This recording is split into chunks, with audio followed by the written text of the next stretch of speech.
Welcome back. We're going to start our second talk. We have the pleasure of having Sören Schlichting from the University of Bielefeld, and he will tell us about turbulence in high energy physics.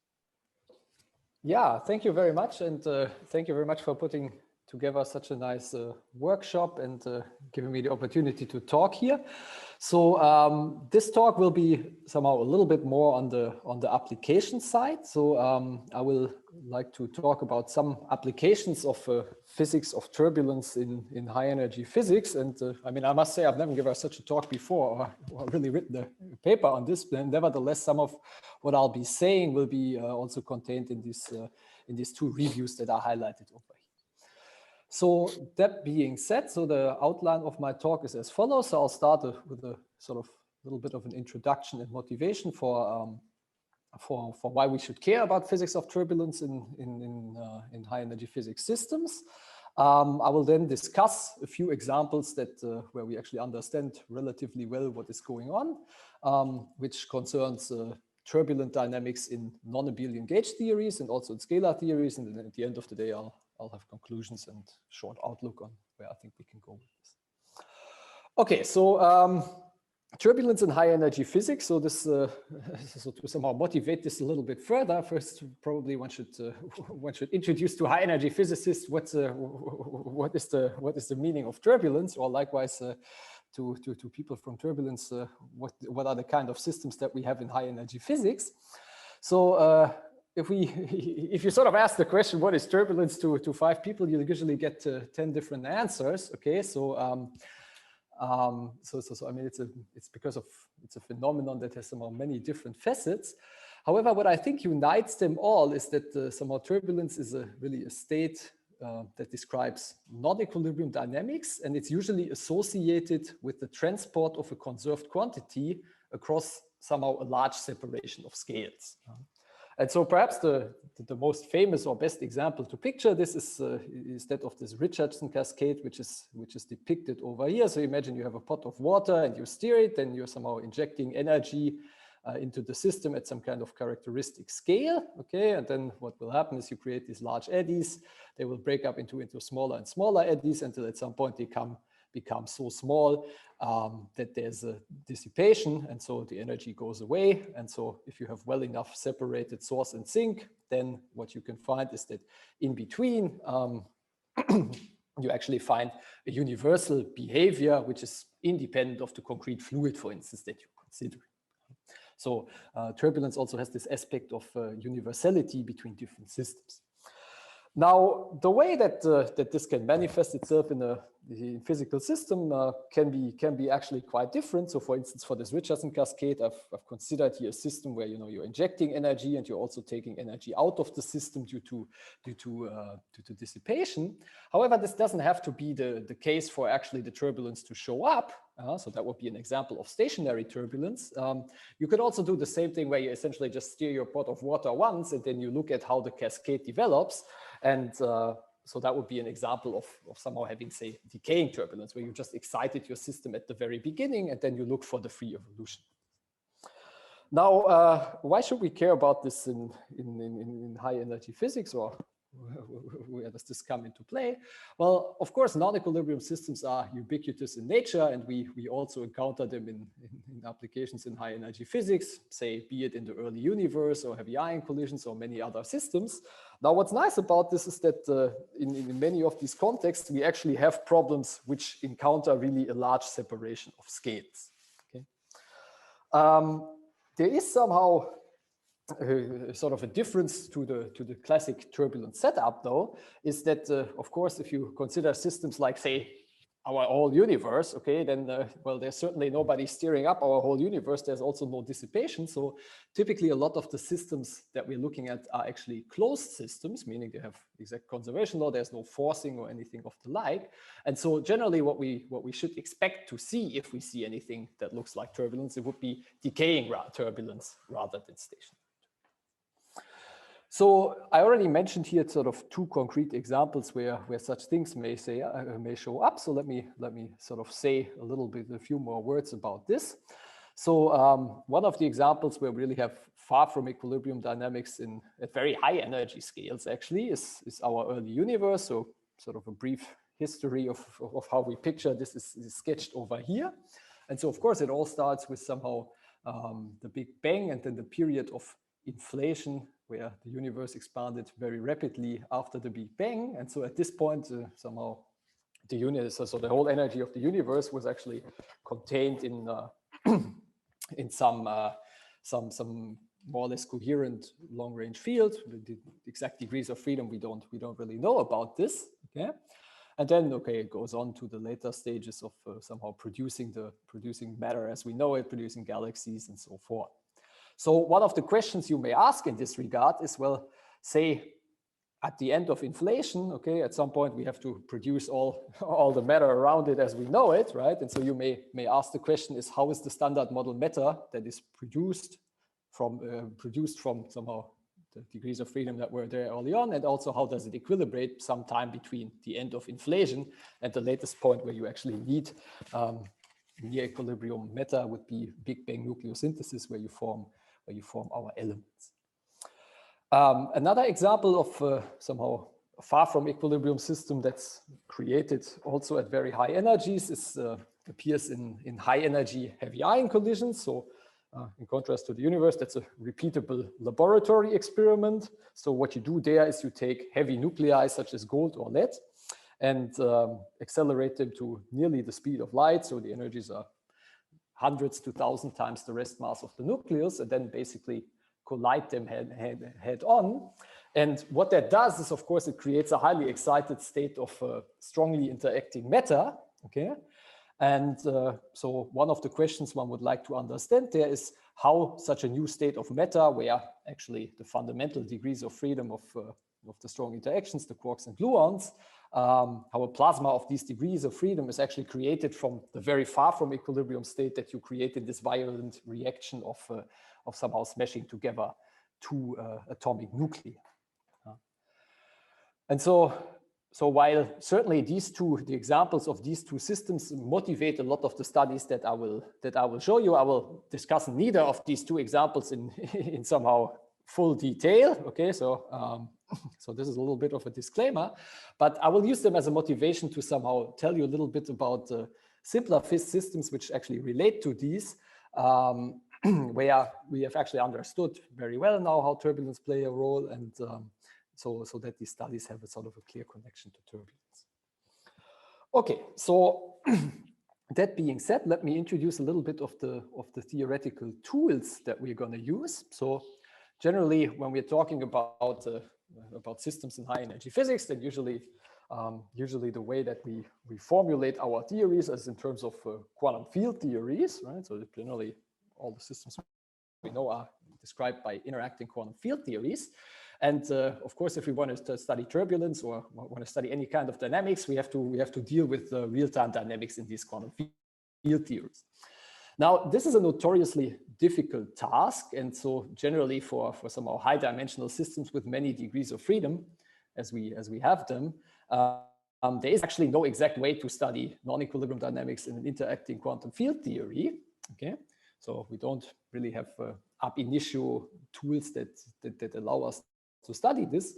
So for that reason, I will consider, or will restrict my attention to somehow weakly coupled theories. Okay, and in that case, we can actually describe the non-equilibrium dynamics of these systems. Okay, and so some of the two principal tools that I will use to discuss this is, on the one hand, kinetic theory. So this is, in a sense, completely analogous to somehow wave kinetic equations like you encounter them in say weak wave turbulence. Okay, so this is in this case based on, so this is a perturbative description which is based on having weakly interacting quasi-particles, and then you can consider individual scatterings of these quantum particles, so they can have both particle and wave-like features, of course.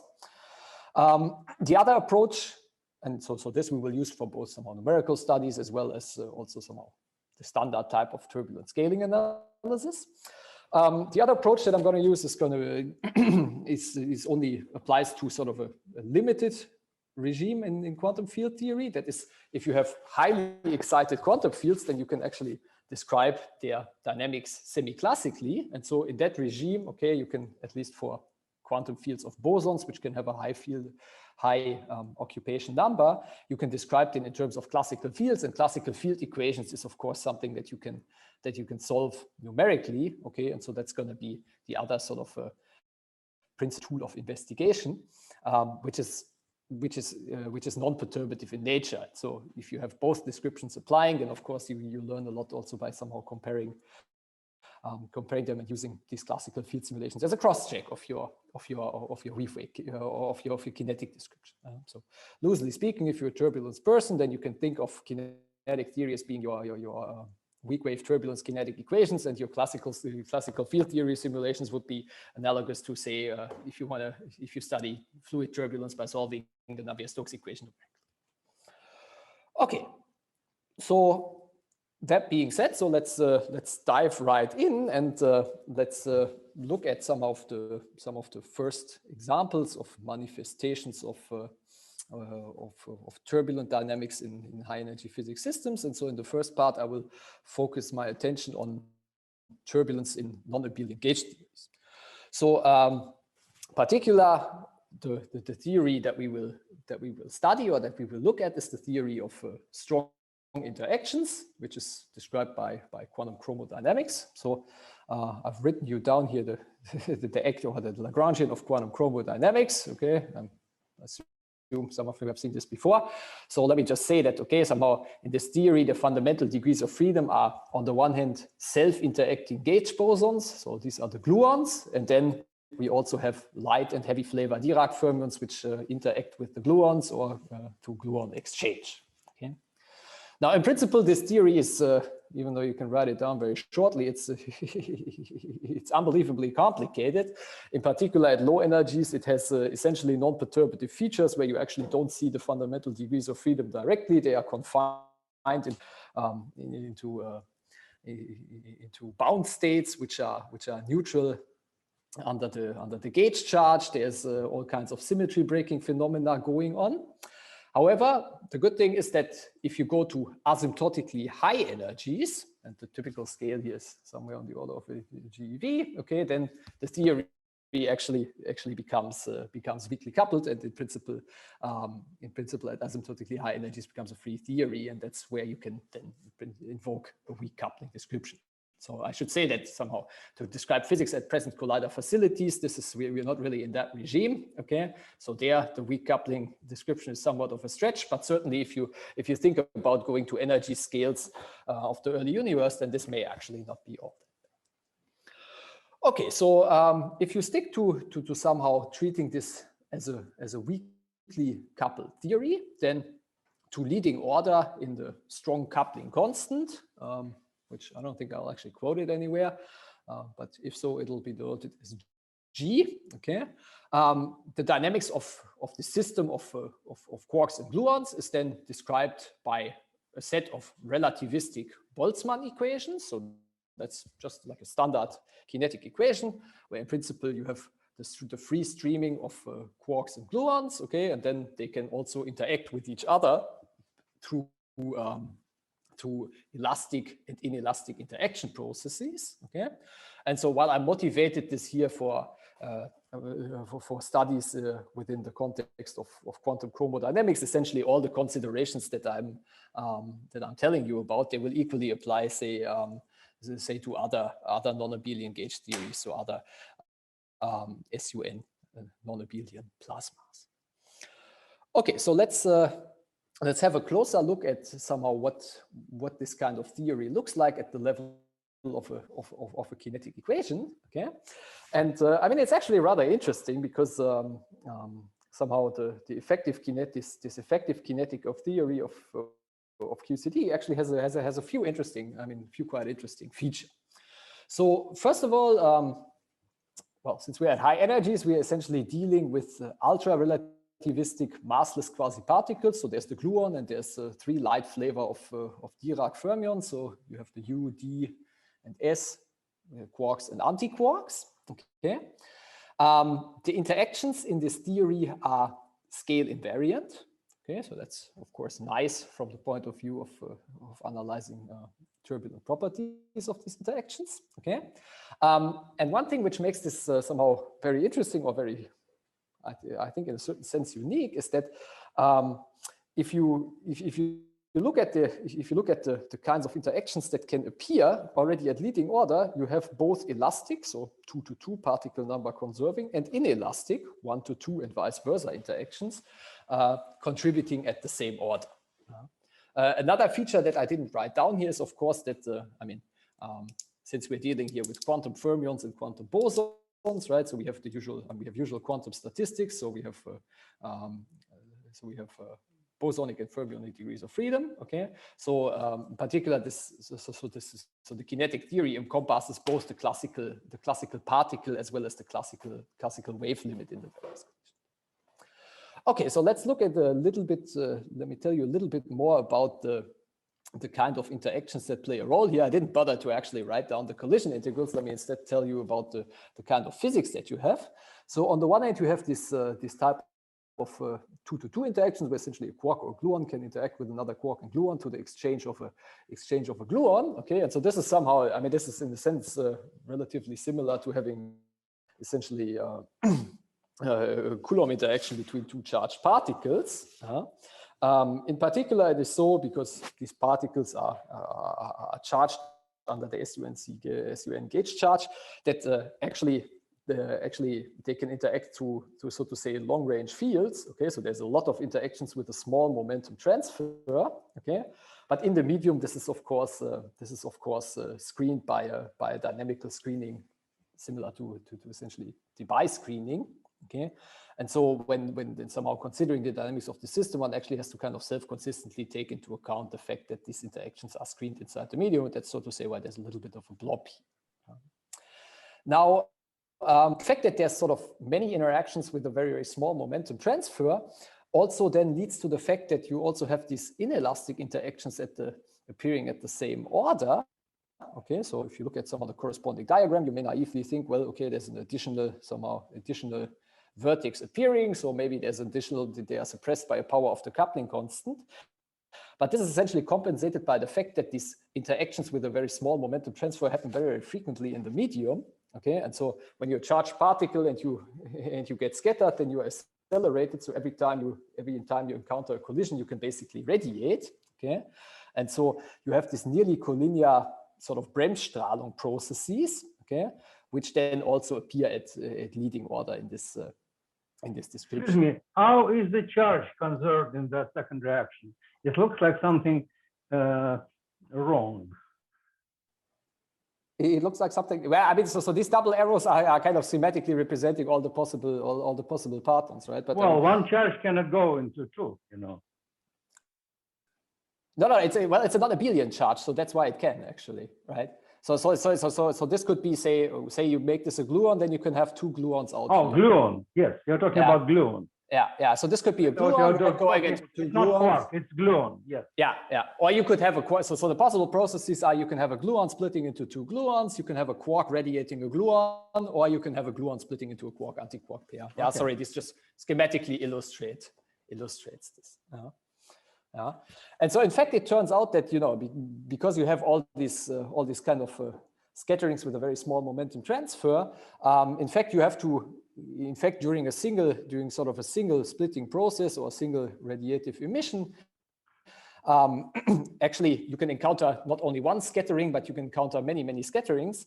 And you have to sort of account for coherence effects between radiation from multiple scattering centers, which one can do by, so this is what's called the Landau-Pomeranchuk-Migdal effect, or the analog of thereof in QCD. And that's something that you account for by essentially resumming an effective vertex. And okay, so whenever the type of underlying equations, I'll show simplified versions thereof in a little bit. Okay, so we can use them for doing scaling analysis, or we can also just solve them numerically as integral differential equation. But then one, of course, has to always kind of self-consistently account for the screening and the reconstruction of this radiation rates.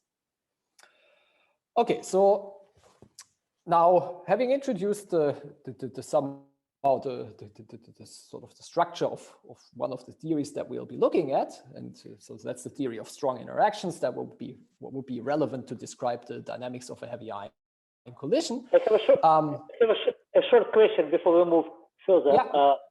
In what sense these two interactions are in the same order? They are kind of, if you are in a weak nonlinearity, they have vertices which are made of different, because they depend on the level, right? On occupation numbers. Yeah. In what sense they are of the same order? It's a good question. Okay. So in this theory, you have one coupling constant, okay, which is the gauge coupling, G, okay.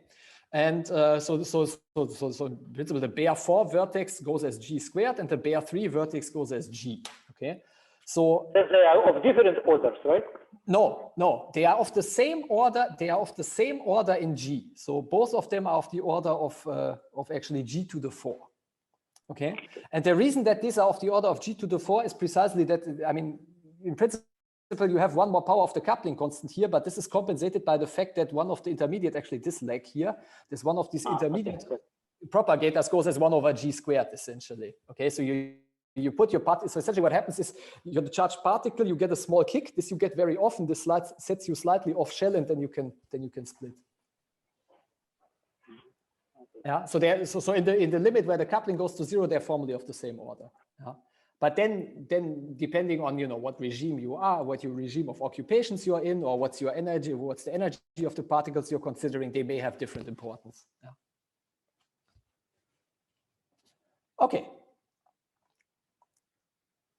So with that, let me move on, and I very much appreciate the question. So please dive in at any point if you have further questions. So so of course, what motivates studying this problem is, or studying the thermalization in such QCD plasmas is of course coming from heavy ion collisions, where we can create plasmas of these degrees of freedom. Okay.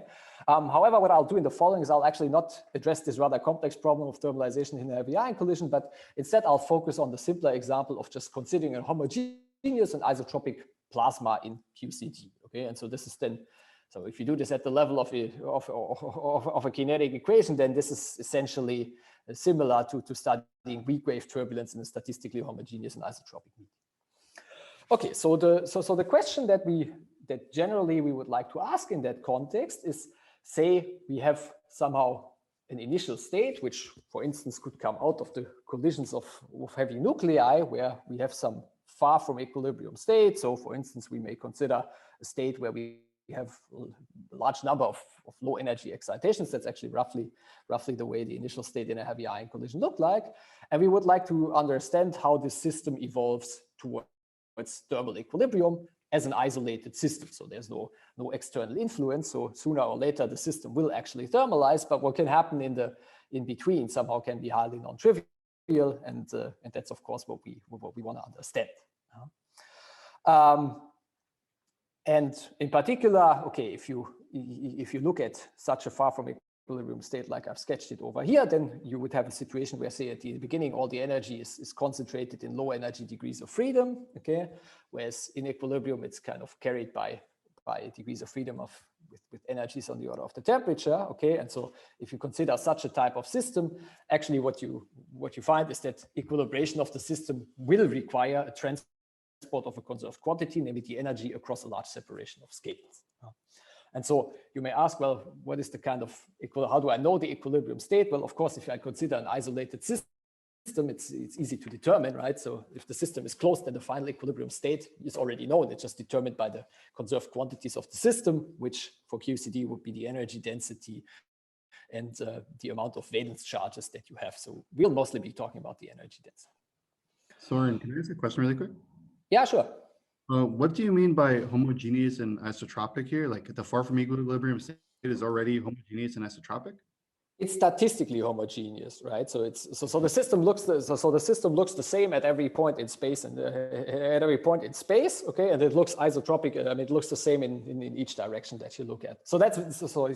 You're from the heavy ion community, so that's a simplification here, right? Yeah. Yeah, but something like the energy density distribution should still be non-isotropic. Something like that. No, no. I will even be considering somehow, you know, you will have isotropic pressures in what I'll be discussing here.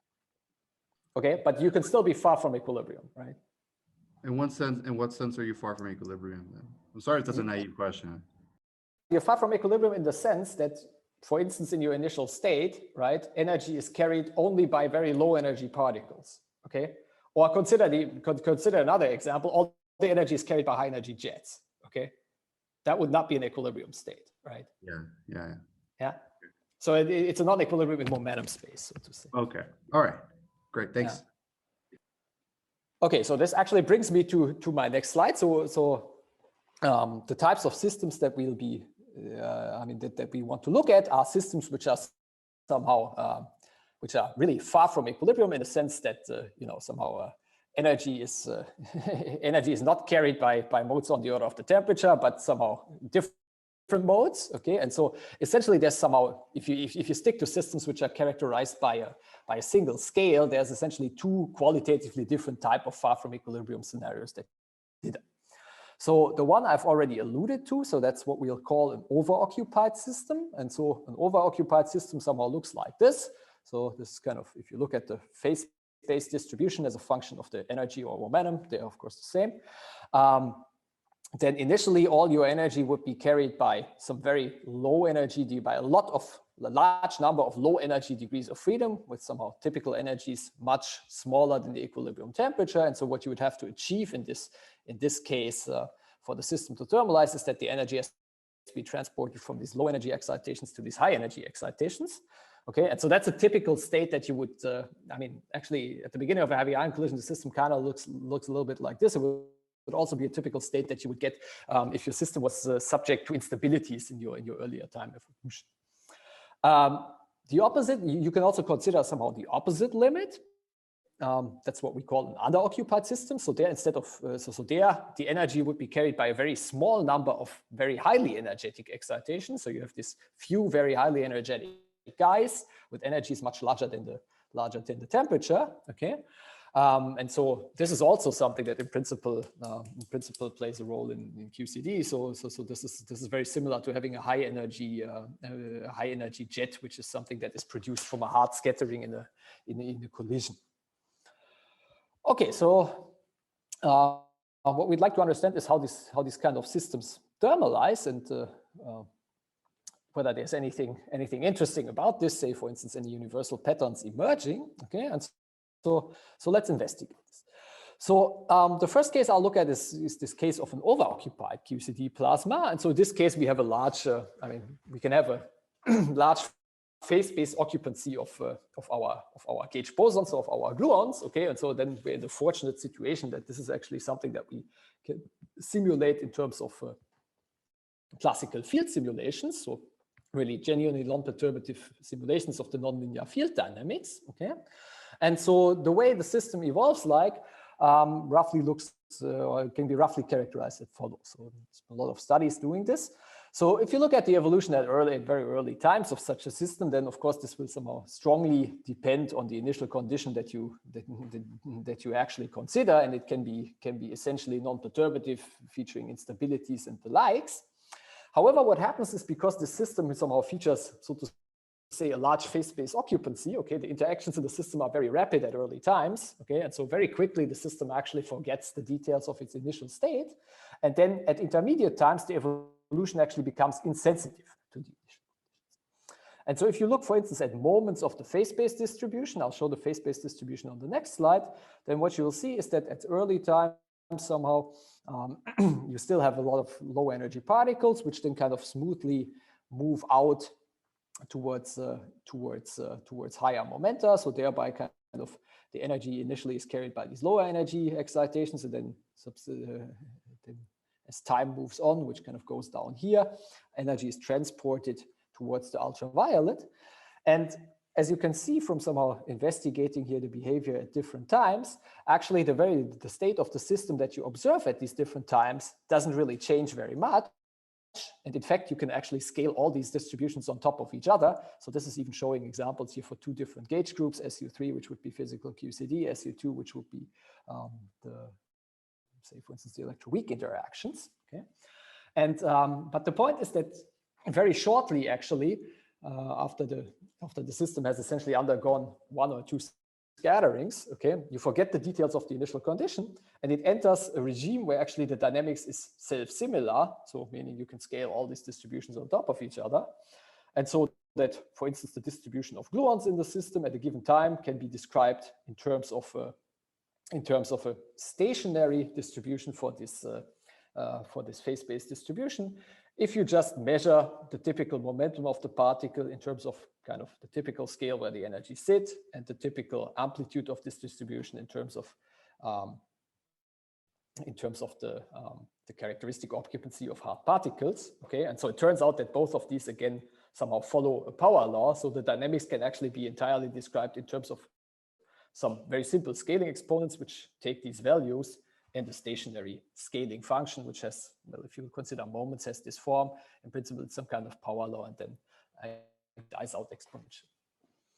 Now, this is from a classical field simulation. So let's see if we can somehow get the same from kinetic theory first, and then try to understand this a little bit better. So, may I ask a question? Sure. Could you please go to the previous slide? Yeah. So on the right figure, you don't really see any difference between SU3 and SU2. Yeah. Archian limits, take consider SUN and obtain some analytical results there. So you can, I will come to the analytic insights in a second, actually. So in kinetic theory, you can actually see that this should not depend on n.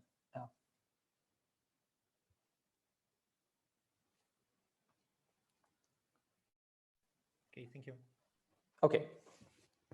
So, but before we look into this in some more detail from kinetic theory, and probably the turbulence persons already know what's happening here, let's first convince ourselves that we actually see the same kind of dynamics in kinetic theory. And so indeed, this has been checked very carefully. So the effective kinetic description actually reproduces the classical statistical results very well, at least sort of for the hard particle sector. Now, of course, the nice thing is, so these classical field simulations you can only do for the bosonic degrees of freedom, and in the classical regime kinetic approach, you can actually follow this all the way until equilibrium and also include somehow the fermionic degrees of freedom.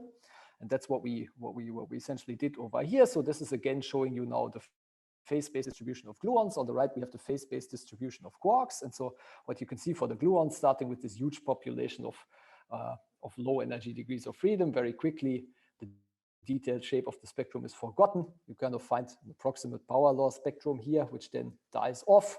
And this kind of moves out to higher and higher energies until at some point reach your equilibrium temperature. And that's when the system thermalizes. So again, you can scale these distributions at intermediate times on top of each other. Now, if you look at the quark, this looks a little bit different. So of course, the occupancy of the fermions is limited. So actually, it would be limited by unity, but it saturates at 1/2. Okay, and then essentially what you kind of find is that the quark distribution is, I mean, that the quarks, because they're fermions, their importance is suppressed here by Pauli blocking, so they're subdominant and simply follow the gluon distribution. Okay, and so you find that essentially the fermions follow the bosons, and the bosons equilibrate when the energy transfer towards the ultraviolet is accomplished. Okay, so now of course, before moving on, one question. Just an intriguing thing about this plot. What's going on between, it looks like it's either between 10 to the -2 and 10 to the -1 on the quark plot. There's a big step between two of the curves right in the middle. It's hard to tell which way. Yeah, right there. Like what's going on there exactly? Why is there such a huge step right there? I couldn't tell you in detail right now. To me, this looks more or less rather continuous, but yeah, I cannot tell you in detail. What's actually kind of curious is that sort of producing these quarks is sort of a little bit delayed. So actually the bosonic distribution first sort of almost like thermalizes to a higher temperature and then cools down again. So that's one subtlety you can actually see here, if it may interest you. But yeah. Okay, so so certainly the striking thing that's happening here is that somehow at this intermediate times there's this very much of a simplification happening, okay, where you forget about the details of the initial condition, and instead you have somehow this kind of universal scaling behavior, which is even the same for different gauge groups. Okay, and that's of course something that's I mean, in the context of turbulence is well understood to emerge from to emerge in decaying turbulence. And that's something that you can actually see from a standard scaling analysis of these kinetic equations. So if you consider the kinetic equations for a spatially homogeneous system, then you can essentially write them in a form where the time derivative of the distribution is given by the sum of all the collision integrals. And then, of course, a simple thing you can do is, having established that such a scaling persists, you can just directly search for such self-similar scaling solutions of the collision integral. And so if you do that, then in principle, what happens is that due to the fact that you have scale invariant interactions and you're considering the limit of high occupation numbers, then also your collision integral exhibits a certain amount of scaling in time. Okay, and so you can basically just look at the scaling of the time in the right-hand side and the left-hand side, and so thereby this this rather complicated Boltzmann equation can be decomposed into essentially one equation which determines this scaling function here. So that's a rather complicated integral differential equation which gives you a time-independent fixed point condition. However, if you care, what you really care about is typically the time dependence, so what determines this exponents alpha and beta. And for these, you obtain this very simple scaling relation, which only depends on essentially the parametric dependence of the collision integral. So in other words, what are the type of interactions you have and how the matrix elements scale with the momenta of the incoming particles. And so now, of course, this is only one equation that's one equation for two opponents. Of course, the second constraint comes from the conservation laws of the system. Okay, so on the one hand, you have a relation for the scaling of the collision integral. Okay, which gives you one constraint on the exponents. The other comes from the conservation laws, in this case, energy conservation. So that means that just the total energy is conserved. Okay. And so if you think about, what really enters here, then, well, I mean, actually all the detailed properties of the collision integral do not enter. The only thing that you care about is somehow what this, this is really like a dimensional analysis. And so therefore you can actually do sort of a universal classification for how this dynamics proceeds. And so for instance, for SUN gauge theories in 3+1 dimensions, you would have interactions due to this 2-to-2 and this effective 2-to-1 process, and the scaling exponents that you obtain from the scaling analysis actually turn out to be precisely these values of 1/7 and 4/7 that we observed all along from the simulations. And so that's also independent of the microscopic parameters such as the coupling constants, the number of field components, and so forth. Now you can check that. Okay, so I mean, if you don't believe me this, you can also run explicit simulations. So you can of course done the university, check the universality of the scaling exponents. So for instance, you can look at somehow, how quickly does the typical momentum or the typical energy of a hard particle increase. And so it increases exactly as this t to the 2/7. The screening mass decreases, thereby you're sort of establishing a separation of scale. So this is from a classical field simulation. You can also sort of study what happens if you crank up the coupling to sort of more realistic values at let's say at present energies. Of course, we cannot take into account the higher order corrections yet, but at least at leading order you can crank up your coupling. And so again, you find that somehow the scaling of, say, in red, the typical energy per particle actually shows the same kind of scaling behavior in this turbulent regime, even for moderately strongly coupled systems. Okay, so now what does this so what does that mean now for the thermalization of such a system? So what I said is, if you have such an overoccupied initial state, you're dealing with a lot of energy sitting at low momentum, and you want to transfer this energy to high momentum. And so this energy transfer towards the ultraviolet, this is accomplished by this self-similar cascade. So it's a direct cascade. You find that both elastic and inelastic processes are actually equally important along the cascade. Okay, and so it turns out that really in this case the system equilibrates once the energy transfer is accomplished. Although, and this is basically due to the fact that somehow, as the system evolves, somehow the interactions become slower and slower. So starting from this very dense state, you have strong interactions. As you go further and further in time, system becomes more and more dilute. Interactions slow down. Okay. And so actually the thermalization time of the system is kind of, in this case, just determined by essentially the equilibrium, the equilibrium relaxation rate of the corresponding thermal state. And in principle, this is I mean, this kind of a mechanism. This has been found in other systems before. I mean, this is nothing that's very peculiar to sort of to say QCD, but I mean, you can find this also in say scalar fields or other systems. Okay, now let's move on to the second case. Okay, so previously we looked at a system which consists of a sort of a large number of low energy degrees of freedom. Now instead of that, we can also look at somehow what happens if we have sort of a small number of high energy degrees of freedom. Okay, and so what we did, so what's shown here is the dynamics as it evolves when you start with just having initially having some very high energy quarks in the system. So the initial distribution is just, you have this red here, so you have a few very highly energetic quarks, no gluons, no other quarks present. Okay, and so what happens in this case is that actually these radiative processes are very dominant. Okay? So what will happen is that essentially these hard quarks will interact with each other. They will this will lead to, well, first of all, having gluon radiation. So the orange curve is sort of the next in time. That will also lead to sort of populating more and more low energy quarks.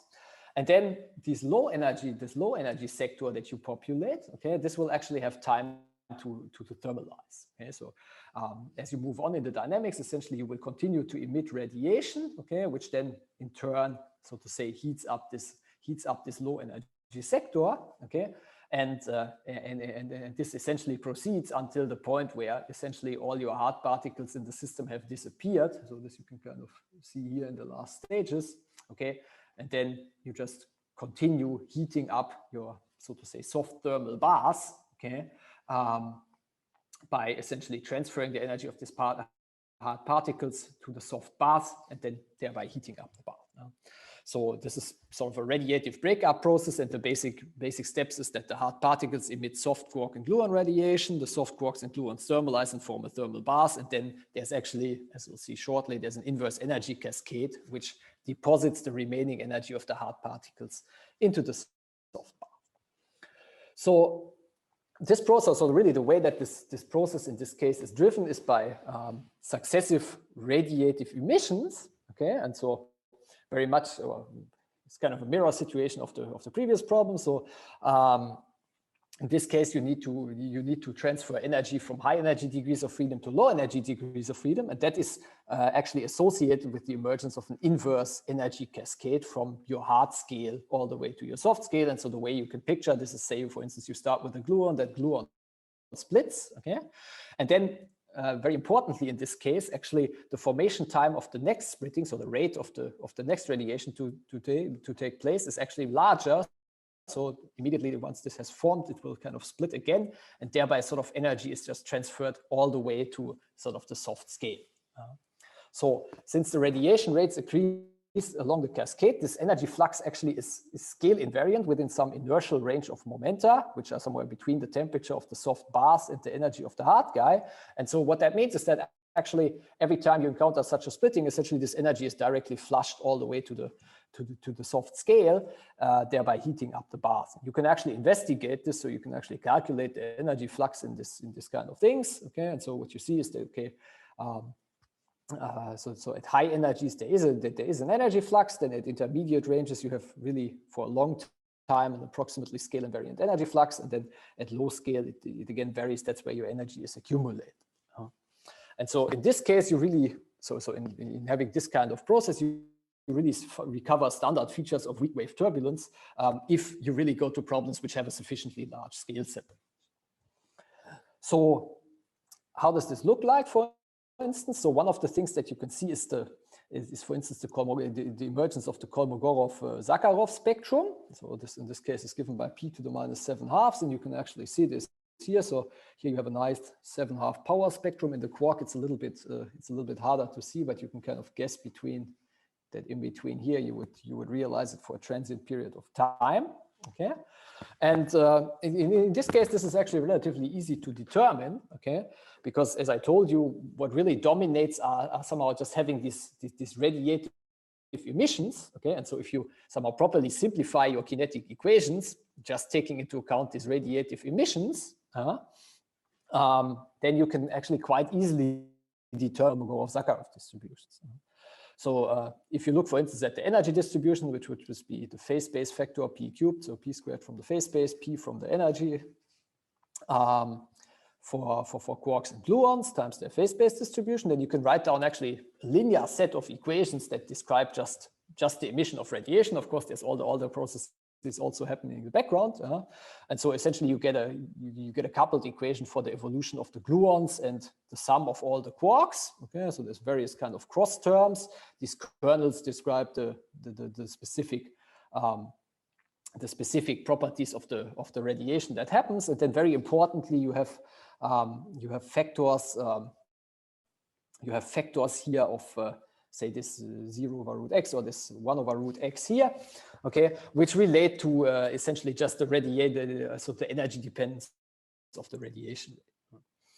And so I mean, in principle, these are already brought in the these are already brought in the Kolmogorov-Zakharov form. So if you just take a moment, you can essentially easily read off the Kolmogorov-Zakharov solutions here, which would just be given by some amplitudes, and then they actually have the same power law dependence for quarks and gluons, which is actually very different from just the single emission spectrum.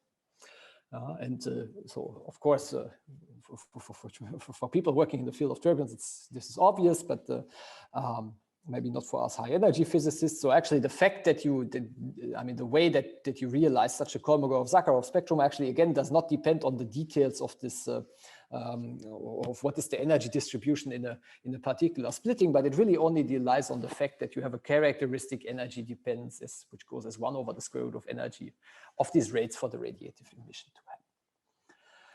Now, what is sort of curious about this also is this, because this is essentially at least a 2-component system, right? You have gluons and 3 degenerate flavors of quarks in the system.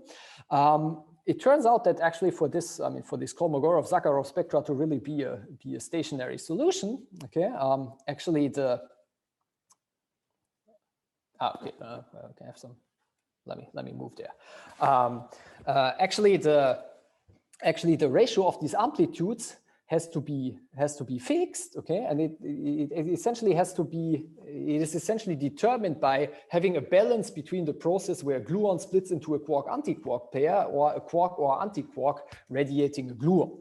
Okay, so what you find is actually that so this being your fixed point distribution, the ratio of the 2 amplitudes is actually determined by just having the 2 processes cancel each other, which gives you sort of a ratio of moments of these splitting functions, and that actually turns out to be a sort of surprisingly small number, or rather small number, at least if you compare them to sort of the equilibrium abundances.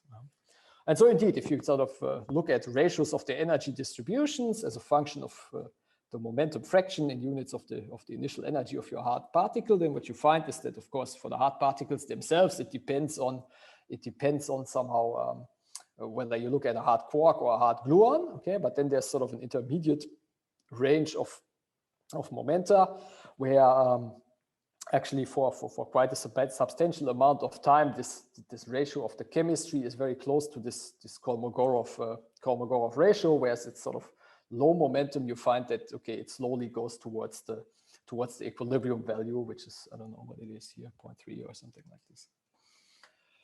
Okay.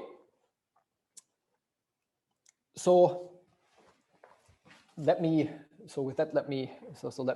summarize what we have for this underoccupied plasma. So in the underoccupied QCD plasma, we're dealing with a situation where initially we have a few very high energy degrees of freedom, okay, and we want to sort of know how this energy transfer towards the infrared happens.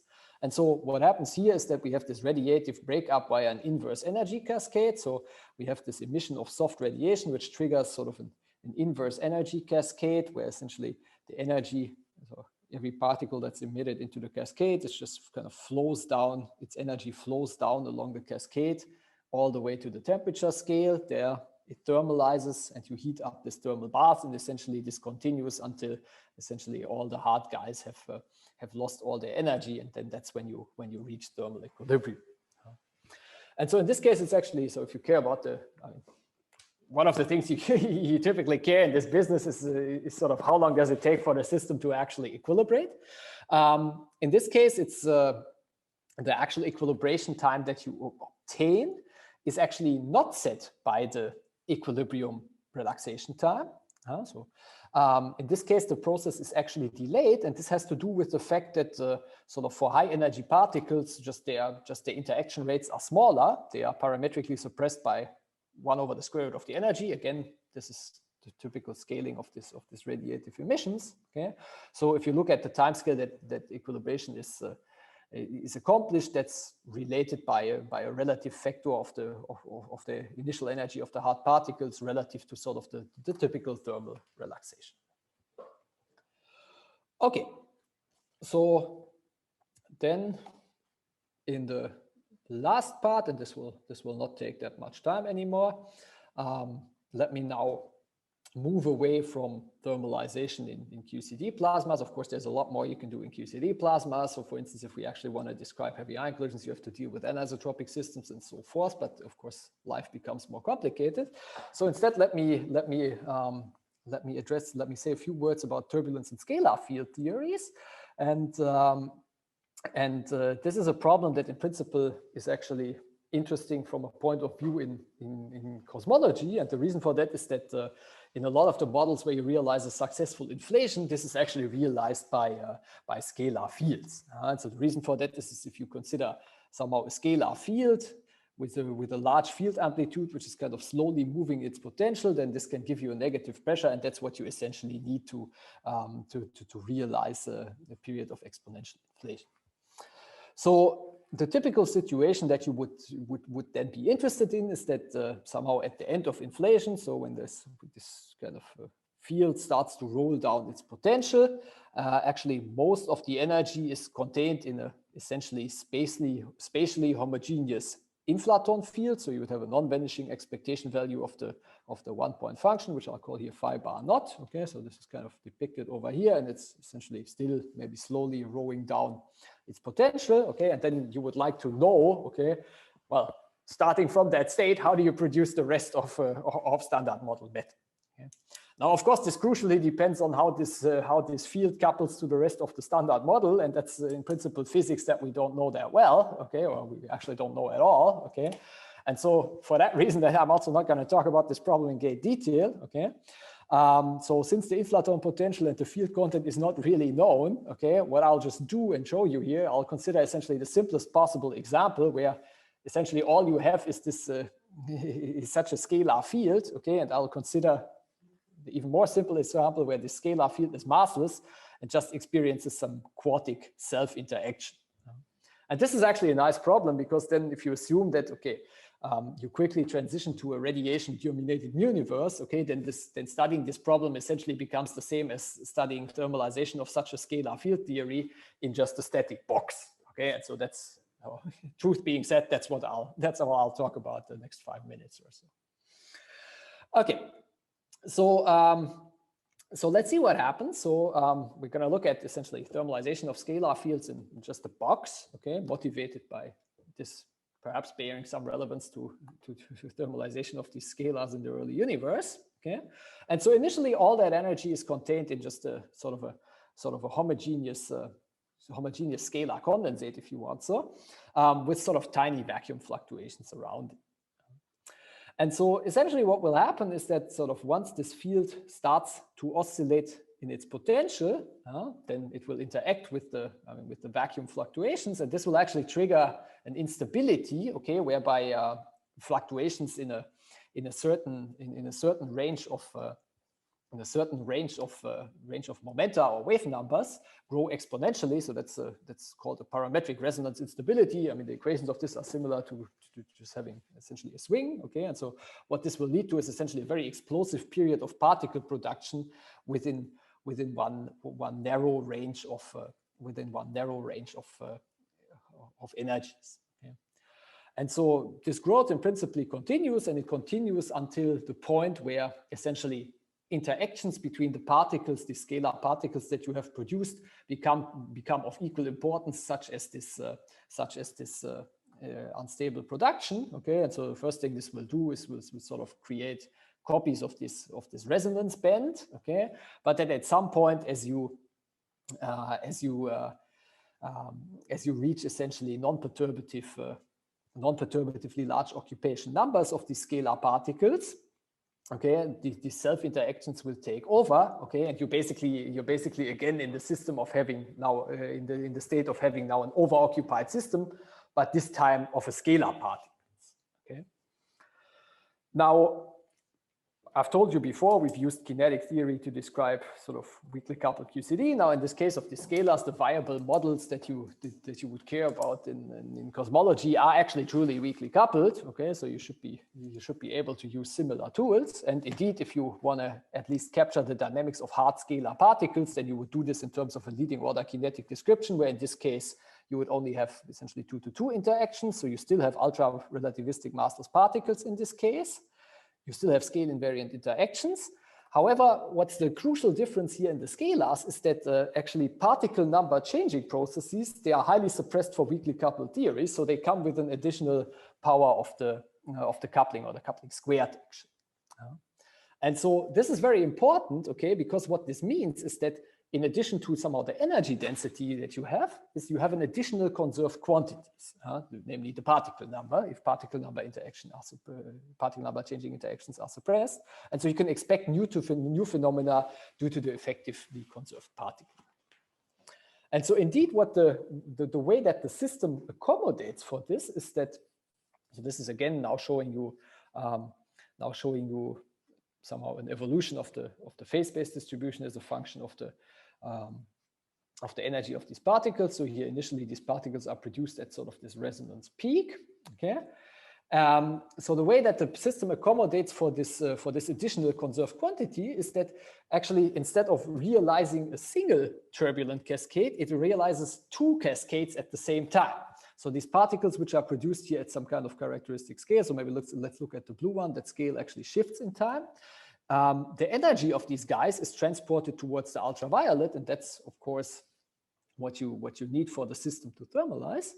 Okay, while at the same time the other conserved quantity, namely the particle number, is transported towards the infrared. And so what you find is that, I mean, if the system is sufficiently weakly coupled, there's some range where this process is perturbative, but then in the deep infrared you actually can reach very, very large phase occupancy, which even exceed which become larger than the inverse of the self-coupling. Okay, and so you actually see, so even in this weakly coupled theory, you actually always encounter non-perturbative infrared dynamics due to the fact that you have this large phase space occupancy. So this is actually rather interesting, okay, because I mean, what it means is that somehow at low momentum you're accumulating more and more particles. Okay. And I mean, this is really a genuine out of equilibrium phenomenon. And what it actually means is that even though particle number is not strictly conserved in this relativistic field theory, it can be conserved over sort of a transient period of time. And this can actually lead to sort of the transient formation of a Bose-Einstein condensate of relativistic particles, which in equilibrium is simply not allowed. And so one way to see this is, for instance, well, if you set up a system where instead of starting with essentially a condensate, okay, you don't start with a condensate, but you just consider, say, a large occupation of soft particles, so say these kind of box type initial conditions, then what you will find is that in any kind of finite volume, after some time, again, the memory of the initial condition is lost and the condensate is built up dynamically. So if you want to think about it at the level of a sort of field configuration, this field undergoes some coarsening dynamics and builds long-range coherent modes. So the way that this happens, so I called this here an inverse particle cascade. And so again, this inverse particle cascade is in a sense very similar to the direct energy cascade I described before. Again, it experiences some self-similar scaling. So this you can see over here. It's a little bit small perhaps, okay, where you look at the phase-space distribution at different times. And so as you can see, as time evolves, kind of your particles go to lower and lower momenta, and the sort of the amplitude of this occupation grows more and more. And so again, if you scale, you can scale them on top of each other, indicating the self-similarity of the dynamics. And once again, you can determine the scaling exponents. And in fact, from the scaling exponents, from the fact that somehow this is again a process which slows down over the course of its evolution, okay? And what that means is that, well, if you're in a finite volume, you can condense in a certain amount of time, but if you consider the infinite volume limit, then actually the time it takes for condensation diverges, okay? And so it basically diverges as, you know, you have to transport your particle number to longer and longer scales, so it determines as the volume to a certain power. Now, in the previous case of the gauge theory, I had told you that one can understand this from, I mean, this kind of scaling phenomena from a simple scaling analysis. Now, in this case, it's a little bit more complicated. So because we have sort of two cascades going on at the same time, but also because of the fact that in the infrared, we actually have this non-perturbatively large occupation. So if you just look at the direct energy cascade, so here the hard part of the spectrum, how the energy flows towards the ultraviolet, then indeed this is again something that you can understand using just perturbative kinetic theory. So in this case, what turns out to be the dominant interaction is actually an interaction where, so to say, you have two scalar particles which basically form one particle with, so to say, almost twice the momentum and another very soft particle. So you can actually model this as kind of a background field. And this actually gives you then precisely the scaling exponents that you observe in this sort of simulations. Now, for the infrared behavior, there's actually something very interesting happening. Now, in principle, you could expect that just everything is non-perturbative and you can give up hope. However, it turns out that for these scalar field theories, this is actually something that you can still understand. And the way you can understand this is by essentially not considering a perturbative kinetic description, but you can expand. You can do an expansion in the number of field components. So if you consider, so we've looked at single component scalar fields here, but you can in principle look at more components, and people have studied this. The dynamics is essentially the same, irrespective of the number of field components. So then if you had a large number of field components, you can actually do an expansion and you can derive an effective kinetic equation, which essentially what it does, if you go to next to leading order, is it basically resums, it basically gives you an effective interaction. Okay, so basically you resum, so to say, these kind of multiple interaction diagrams. Okay, and what that turns out to do, instead of giving you your bare coupling, it gives you, so to say, a renormalized coupling. Okay, which goes as the inverse of the one lobe self energy. Okay, and so the one lobe self energy is what becomes large in the infrared. Okay, and so what that means is when this actually becomes large, there should be a lambda squared here, by the way, sorry. When this becomes large, then actually the effective coupling in the infrared becomes weaker and weaker. Okay, so actually the effective coupling in the infrared is weak. Okay, and that's what ensures that that even though you have large occupancy, you can actually still have a kinetic description of this inverse particle cascade. And so the way this kinetic description then looks like is that now instead of having your bare coupling, you basically have this resummed coupling, okay, with the usual 2-to-2 collision integrals and so forth, okay. And so that's something that's been tested now for both relativistic and non-relativistic scalar fields. So actually you can also describe dynamics of the Gross-Pitayevsky equation in the very same way. And so that's really what then generates the correct values of these exponents. So if you consider this renormalized coupling, then you find that for relativistic and non-relativistic ON scalars, you have this vertex resummed effective 2-to-2 interaction, which gives you the scaling exponents 1/2, and this should be 3/2 here. Sorry, I didn't update this. Okay, so with that, yeah, let me wrap this up. So the reason I also presented the scalar dynamics at the end is that, surprisingly, right? I mean, the non-abelian gauge theory is much more complicated, but somehow out of equilibrium here, the scalar dynamics is actually very rich. Okay, so if you consider these overoccupied scalar systems, then what you find is that there's actually two processes going on at the same time. You have a simultaneous. So if you consider an overoccupied system, then you have a simultaneous transfer of energy towards the ultraviolet and particle number towards the infrared, which can actually lead even to transient condensation phenomena. So you have self-similar inverse particle cascade and the self-similar direct energy cascade. And in this case, I'm actually not, so in this case, to actually reach equilibrium is sort of hard, okay? Because one thing that you need to actually reach equilibrium is you have to get rid of this extra excess of particles, which tends to form a condensate at early times. So in this case, the equilibration time actually depends on the efficiency of particle number changing processes. And to the best of my knowledge, this is actually nothing that's ever been worked out to full detail. I mean, you would basically just have to consider the next to leading order perturbative process, I guess, to include that into your description. And then you could actually also describe this dynamics all the way towards it. Okay, so with that, let me conclude. So what I intended to do in this talk is to show you some examples of applications of turbulence in high energy physics. And so I think that due to the fact that we often deal with scale invariant interactions and large separation of scales, this physics of decaying turbulence can actually play a very prominent role in the non-equilibrium illusion of high energy of systems in high energy physics.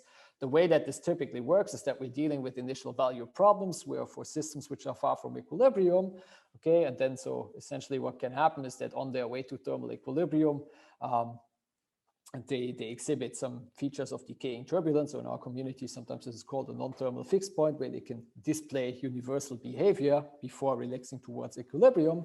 And so depending on the details of the process that you're studying, you can have direct and inverse cascades. They can be self-similar, or they can just be realizing the Kolmogorov-Zakharov spectrum. And there can even be phenomena such as dual cascades. Now to kind of put this in sort of a more application context, so this was sort of more of a theoretical talk, but I mean, with some of the technology that one has developed, I mean, one is actually able to also really describe such processes, at least in the recoupling limit of heavy ion collisions. And I think even thinking about problems like actually studying thermalization processes within the full standard model, or full standard model plasma, should actually be within reach within a few years time scale also. Okay, that's it from my side. Thank you very much. Okay, let's thank Sören for a great talk. Are there any questions? The next to last slide that you had with the, so if I understood correctly, in the infrared, a problem developed that even though you took weak coupling because the occupation number was large, the effective coupling was large. But then you took large N to resum some diagrams, like the bubble diagrams, which are dominant at large N, but then nothing depended on N. Yeah, I mean, there's still dependencies on N. Yeah. So let me reiterate the story, right? So in principle, okay. So in principle, you can do these classical field simulations, right? There you don't do any approximation, right? You can just look what happens, right? And so this shows the occupancy in powers of times the inverse self-coupling, right?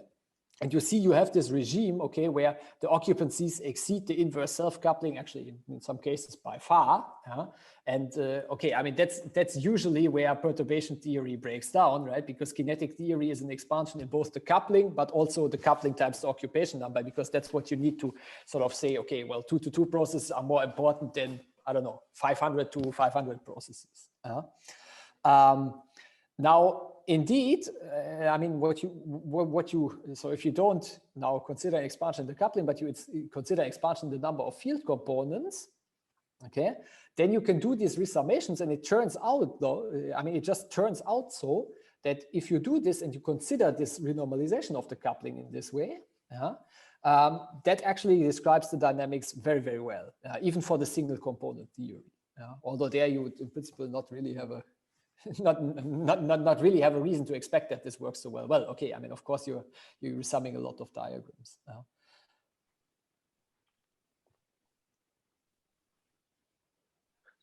Did that answer your question more or less, or no? So maybe follow up. Yeah. So you do this, so you resum the diagrams at large N, but then the answer works at N equals 1. So the answer is, so what you find is once you carry out this resummation, and maybe this is also not surprising, right? Okay, because I mean, you work at large n, right? You find an answer for scaling exponents that does not depend on n. Okay, that's also not surprising. Yeah. Yeah, I mean, so it works in explaining these. I mean, in explaining these exponents. So then I guess that just means that including those bubble diagrams is what you only need to include the bubble diagrams to get the correct answer in the infrared, and not other diagrams, even though they would be of the same order.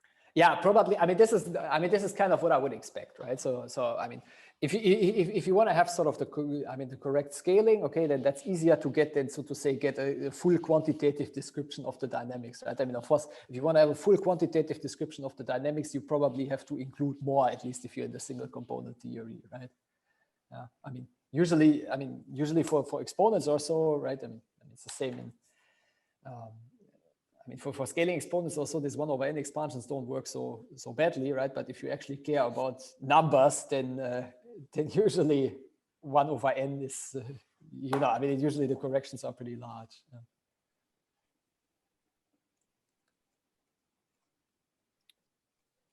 Or questions or comments? I have a question. So do you have any way to estimate the time scale that the system hovers next to the turbulent fixed point as a function of the initial conditions? So yeah, very good point. So in the scalar case, it's a little bit more difficult. Okay, so for the scalars, it's difficult for the reason that you would actually have to know how the particle number changing processes, when they come into effect and so forth, and that just hasn't been so well studied.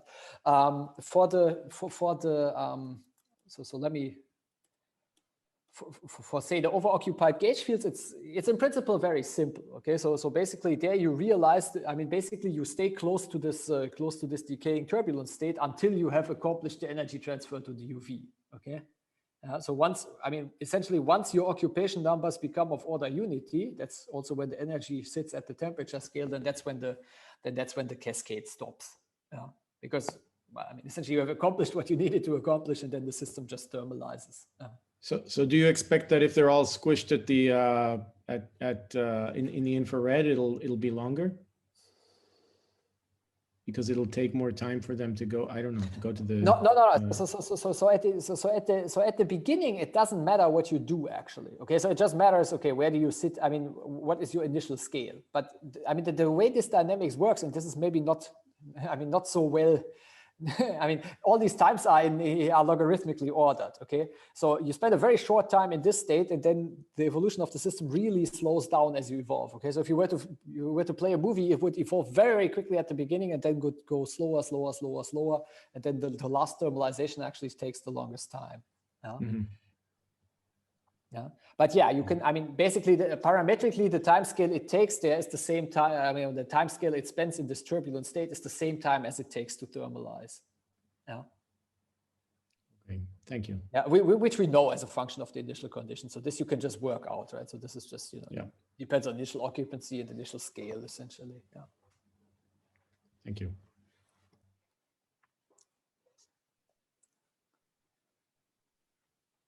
Okay. So let's thank. Sorry, you have a question, David? Yeah. Yes. What for the case of inflation or QCD? What's the quantity you actually care about? Like it's the reheat temp, the temperature of thermalization. Because I assume you don't really care about mutual information or precise KZ spectrum. Yeah, I mean, so this is so to say. I mean, so this so to say then brings you to the question. Okay, how can you observe either that process or where does it enter where does it enter whatever calculating observables that you can see experiment or something like this, right? So I mean,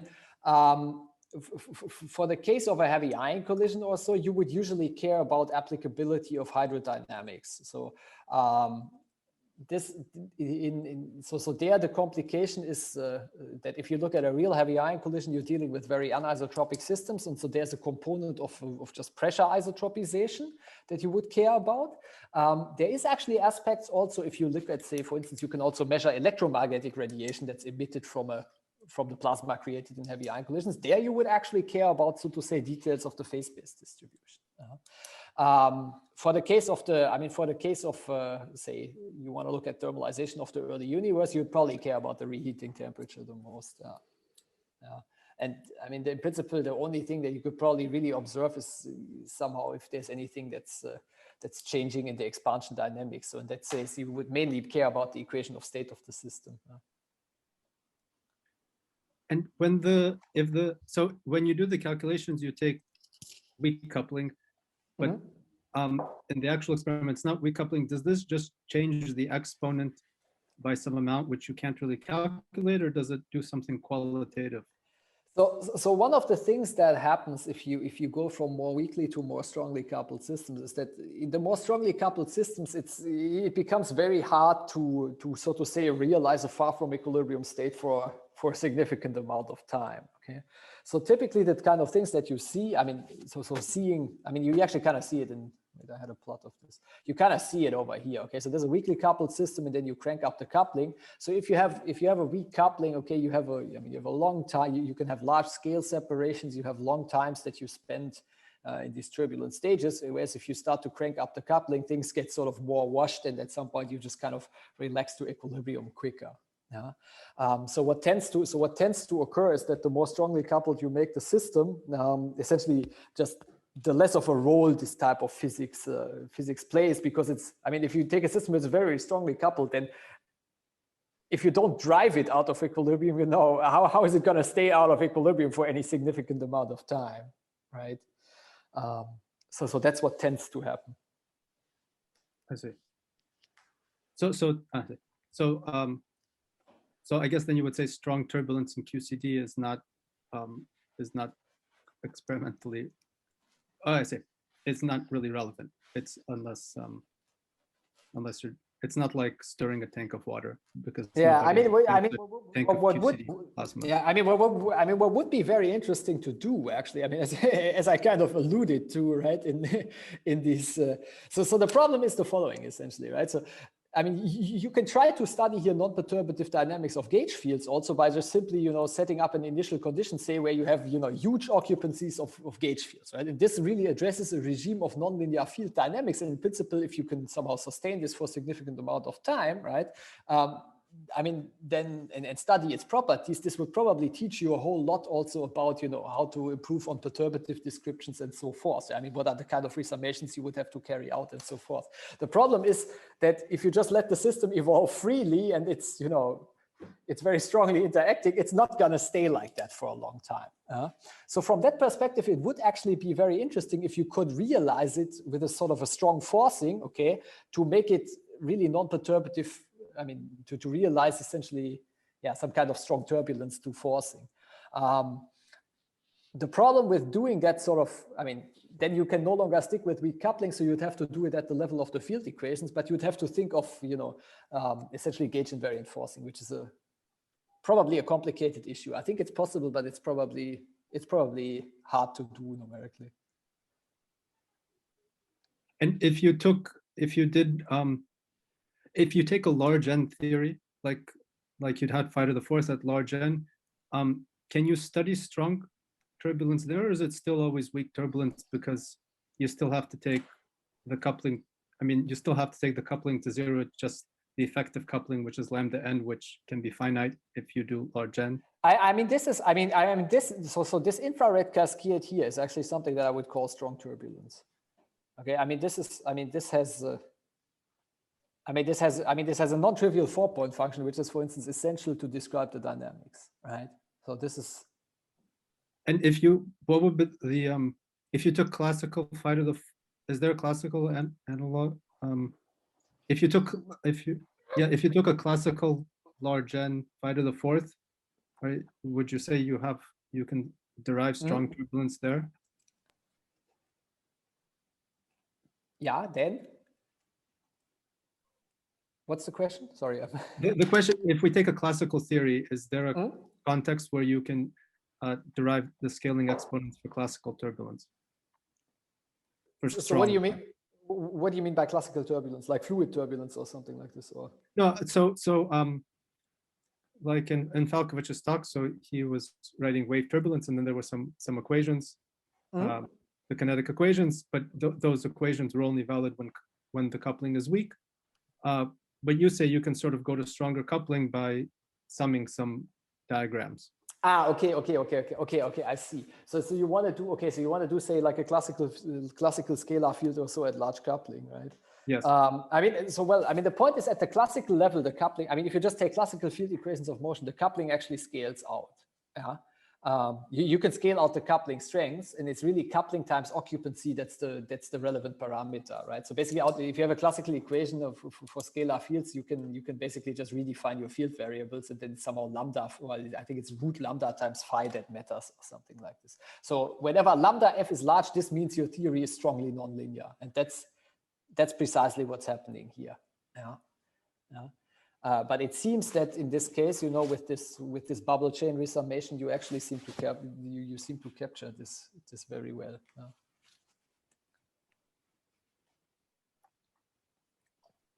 Okay. Okay, let's thank Sören again. We are going to keep this session open in case you want to discuss. We're going to reconvene at 2 p.m.